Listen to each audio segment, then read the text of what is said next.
Our house is drawing close to its end, and with that we have our second last episode, For the Future. Today I'll be reviewing For the Future.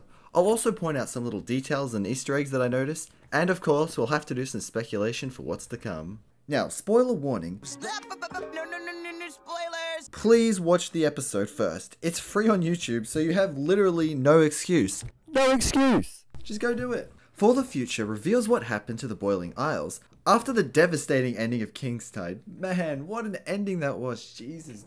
Seeing what happened to the Boiling Isles is really interesting. After all that build-up, it was so exciting to see the aftermath of unleashing the Collector. The Boiling Isles has become a weird mixture of a bright and colourful place combined with an abandoned apocalyptic place. This is a really fun contrast, especially when the Collector shows up.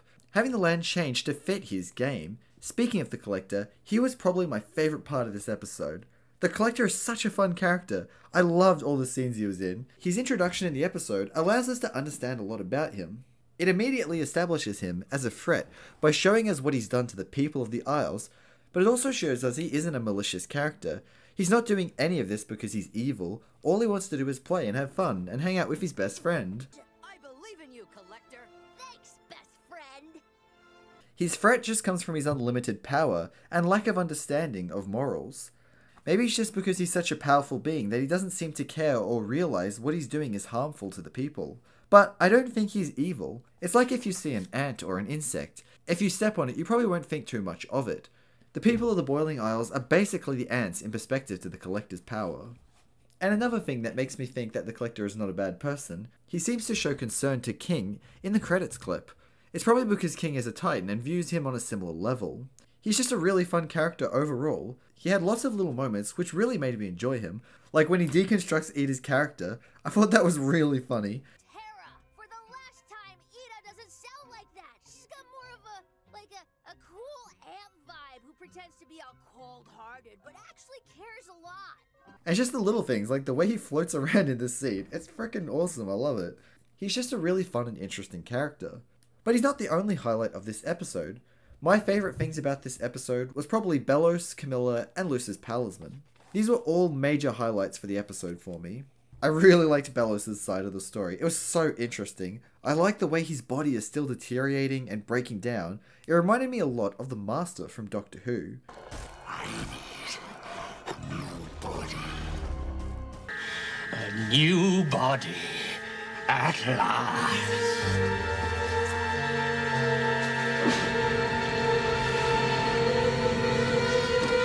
We also got a bit of a look into Belos' mind, having him haunted by his brother Caleb. I loved how the spirits or hallucinations never speak. They just silently stare at him in judgment. It's honestly just enough. I think deep down Belos knows he's in the wrong, since he keeps arguing with them, even though they don't speak. I'm not saying he's going to get redeemed or anything just because he can acknowledge that he's in the wrong, but I do think he is self-aware enough to kind of know.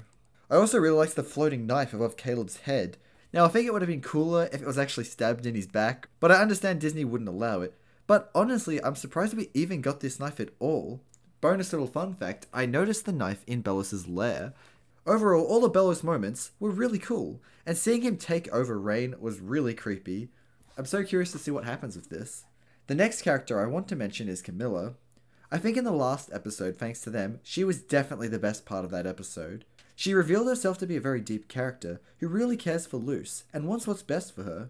I think her dream sequence was really good. It shows how she was bullied as a kid for being weird, and she was just afraid that would happen to Luce as well. But realizing she made a massive mistake trying to change Luce, she focuses on supporting who Luce is and making sure she stays herself. She continued this in For the Future, being as supportive as possible. And she even tried to convince Luce not to leave the Boiling Isles. I liked how she consulted with Gus and Willow about Luce. After that heartbreaking scene in Yesterday's Lie, I really wasn't sure how Camilla would fit into the story. I honestly thought she could be an obstacle, wanting to stop Luce from returning to the Boiling Isles, but I'm really glad they took the opposite approach. It's kind of funny that it's the opposite, with Luce stopping herself, and Camilla trying to talk her out of this decision. I also really liked the part where Camilla helped beat Kikimora.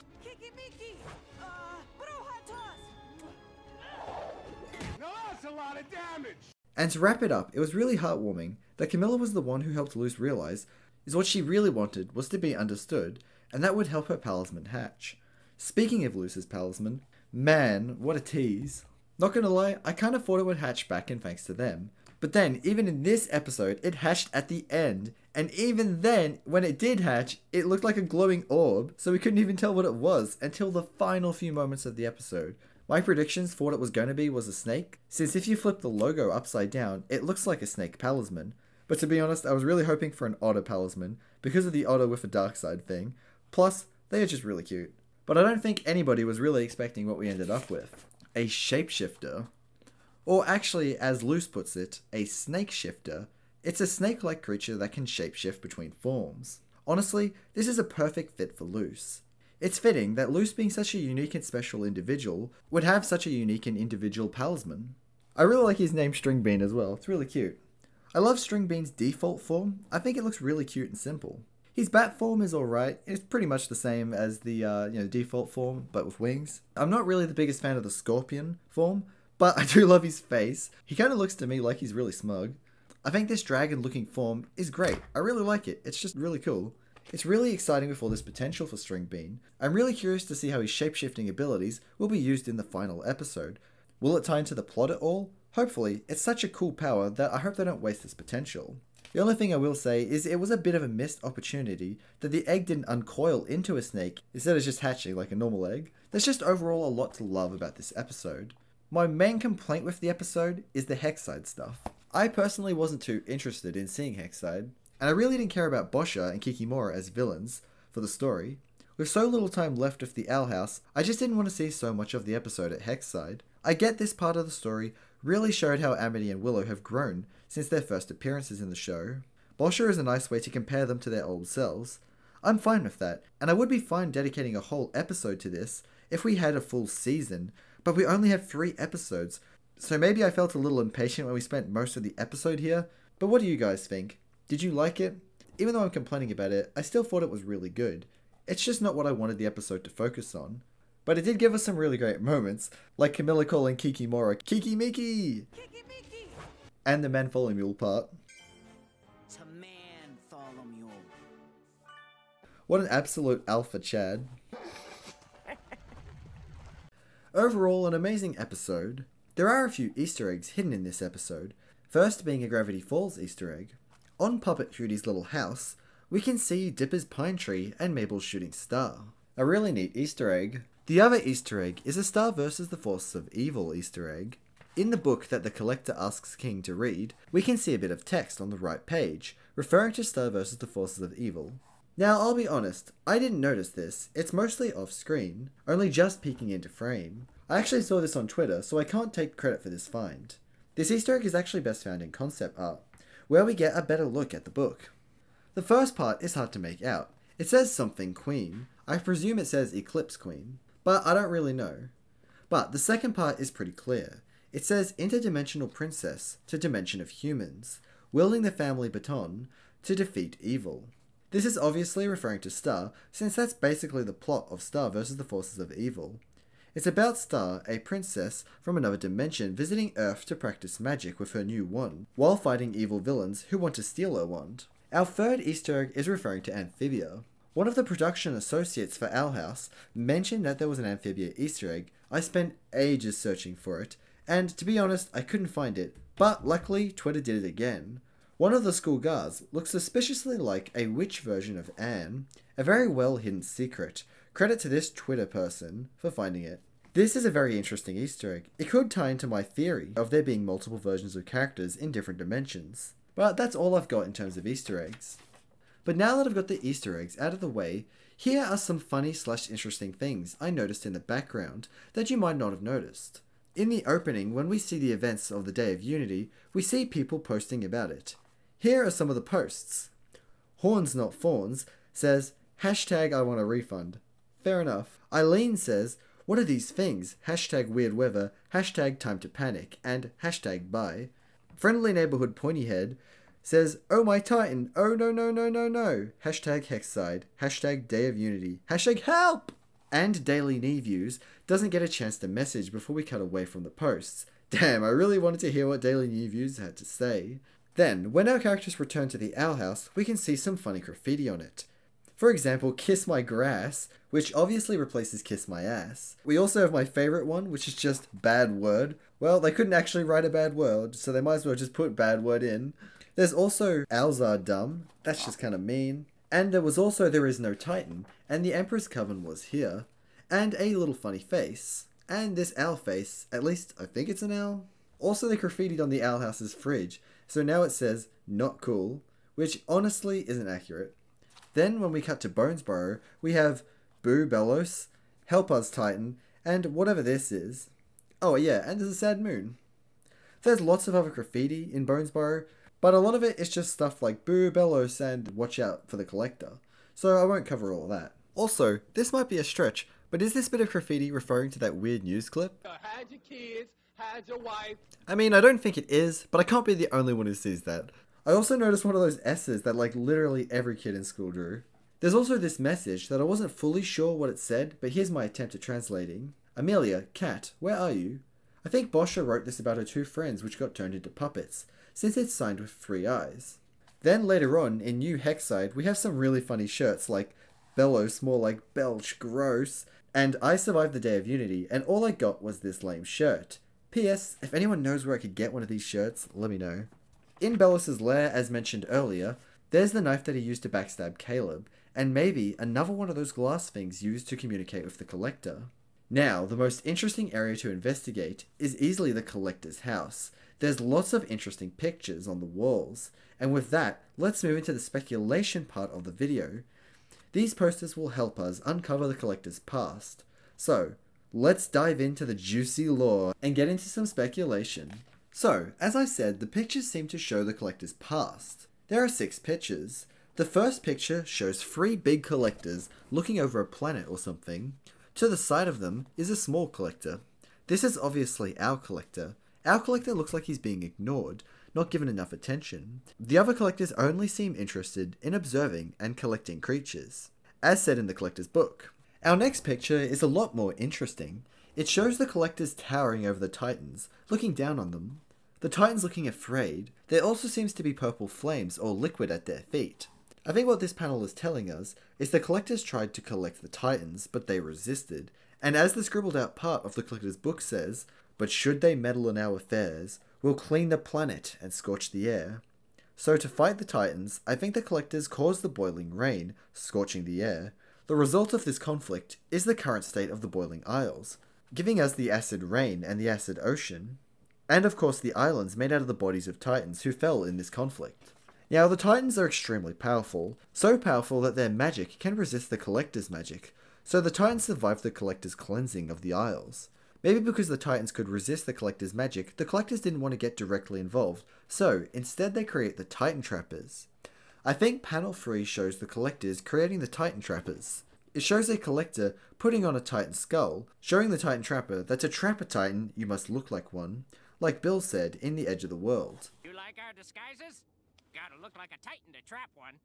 The reason I think the figure in this picture is a Titan Trapper and not an actual Titan is because his body is more muscular and human looking compared to the other depictions of the Titans in these pictures. They are more bony, skinny, and pointy looking. Also, all the pictures show the Titans with red eyes, while all the Collectors have yellow eyes, so it would make sense that in this painting, the Trappers would have the same color eyes as they're on the same side as the Collectors. The other noteworthy part of this image is our small Collector. He seems uninterested in the Titan Trappers and the other Collectors. He seems more interested in the Titan skull. I think this shows his interest in the Titans in general. Unlike the other Collector, he's not wearing the skull. I think this shows his lack of interest in hunting the Titans, but his interest in befriending them. Image 4 shows the Titan fighting with the Titan Trapper. Beneath them is an egg and a small Titan. I think this picture is mostly just showing us the war between the Titans and the Titan Trappers. We know that eventually the Titan Trappers will kill most of the Titans. I think the egg is King. Maybe the other small Titan in the picture took King, or maybe it was just the Titans in general who took him. We know that King was hidden away in the temple, guarded by the stone warriors, hidden on the secret island. King's egg was also hidden with this magic symbol, which makes him invisible to the Collectors. Wait, I know someone's there. I can feel it. But why can't I see you? Meanwhile, image 5 shows the collectors smiling and reaching out their hands to our collector. I think the collectors are welcoming our collector to join them, to be part of their group, and help them collect species throughout the multiverse. But just like our collector's writing says, he would rather make friends than collect, so he rejects them. As he said, the others stink, indicating he just doesn't like them very much or doesn't get along with them. Then, in our final panel, we see the collector with some baby titans. I think this shows that he did reject the other collectors to make friends with the titans, but it doesn't go too well. Maybe our collector does something, or maybe the titans were just afraid of him simply because he is so powerful, and the titans know the wrath of the collectors. But the titan that is King's dad uses the titan magic to lock away the collector and hide King. This is all based on the collector's dialogue. You look like that bully who put me in here. No way. Are you his little titan baby? I've always wanted to play with you, but your dumb pops hid you. Hey, do you like hide and seek? Then that leads us to today's events in the show. I think this is a pretty safe interpretation of these pictures. I think using these pictures as a way to tell the collector's backstory is a really great idea, especially since there's only one final episode left. We don't really have too much time to dive into the backstory. But is there anything else we can learn from these pictures? I think knowing the collector's backstory may help us take a guess at what might happen next. If the story I constructed from the portraits is true, then we can gather that the collector always felt out of place and different with his own people. But he found new friends in the Titans. I think this story is going to somewhat parallel Luce's story. They sound kinda similar. Luce never really fit in on Earth, but she found the Boiling Isles, where she made her new family. I mean, the collector is even replaying moments of Luce's story. He wants to live that story. Even when we first saw the collector in a charity stream, everyone thought he was going to possess Luce. This isn't really a fact or anything, but it just shows how close these characters could be. I think the collector and Luce's stories are really going to be closely tied. Maybe all the collector wants is to be understood, like Luce. It took her a long time to figure it out. Maybe the collector needs to as well. And to do that, I think he's probably going to need a strong parental figure. To be honest, I'm not sure. It could be Ida or Camilla, or maybe both. They've both proven their parenting skills throughout the show. Or maybe instead of a parental figure, all the collector will need is a friend who understands him. Could this be King or Luce? I think because Luce can relate to the collector, she may be able to reach him. But no matter what happens, something has to be done about him. He's just too powerful to be left to roam the Boiling Isles, even if he is convinced to be a friend. But how? Well, that's where we get into more speculation. At the beginning of the episode, Luce is in the in-between realm, and she sees a figure waving at her. Who is this figure? Based on his shape, he looks somewhat like a titan. I've seen people speculating that he could be the spirit of the Boiling Isles. The reasoning behind this is the moments when Luce learns glyphs. People speculate that it's the spirit of the Isles guiding her, and that would explain why it's reaching out to her in this scene. Even Belos comments that Luce is learning glyphs really fast, and that it seems that the Titan was blocking his knowledge. I didn't realize you're already combining glyphs. You do have a strange intuition with these. It took me years to figure that out. Almost like the Titan himself didn't want me to have that knowledge. So this is an excellent candidate, but I personally think it's actually a living Titan. Titan blood is used to travel between dimensions, so it makes sense for the Titans to move to another dimension to escape the hunters. That could explain why Luce sees him in the in-between dimension, or maybe he's not in the in-between dimension, but he's projecting himself into the in-between dimension, like how Luce projected herself in Yesterday's Lie. Now granted, I only thought this because the projection is kind of glowing yellow, and Luce in Yesterday's Lie was also glowing yellow when this happened, but that was solely caused because of the headlights, so that's not actually strong evidence. If it is a living Titan though, who could it be? Well, it can either be King's dad or maybe King's brother. In the battling picture, we see two Titans, one being a big Titan fighting the hunters, and a small one only half on screen. Maybe this small Titan is a sibling. My only reasoning for thinking this is, if it is King's father, why didn't he come back for him? Maybe he died protecting and hiding his children from the hunters. So maybe the brother never knew where King was. Plus, in the picture, the small Titan is about King's size, based on the design. Now, while it's hard to see this figure in For the Future, he definitely doesn't look as big as the Titan depicted in the picture. His limbs just aren't as long, but maybe it's the small Titan who's grown up. It has been a while, so he could have grown bigger in this time, but not as big as the other Titans. But anyway, that's just my guess. This is pure speculation. I'm definitely just guessing. Now, if there are Titans living in other dimensions, this would provide a solution to what happens with the Collector. If he is convinced to be good, maybe he would need to leave the Boiling Isles to live with the other Titans. In the tapestries, he obviously wants to be included with the Titans. This is also reinforced by his relationship with King. Best friend. So maybe if an older Titan, a creature of somewhat equal power to the Collector, took him in, he could act as the parental figure the Collector needs. And then if he did leave the Boiling Isles, this would remove him as a threat to the Isles. He's just too powerful to be left there. I just don't think they'll let a creature of such power coexist with the Isles people. It would only take one bad tantrum for the Collector to cause devastation to the Isles, so him leaving the Isles with the Titans would give him a happy ending and remove him as a threat. But that's it for my predictions in this video. The video's already getting pretty long. I'm sure lots will happen in this final episode, like I think Bellos will see Hunter and Willow together, and he'll freak out and have some PTSD moment where he's reminded of Caleb. I'm so curious and excited to see how we wrap up this amazing story. Let me know what your guys' predictions are in the comments below. I still can't believe we're at our final episode of Owl House. Also sorry for how late this video is uploaded. I know For the Future has been out for a while. Anyway, thank you for bearing with me. Adios.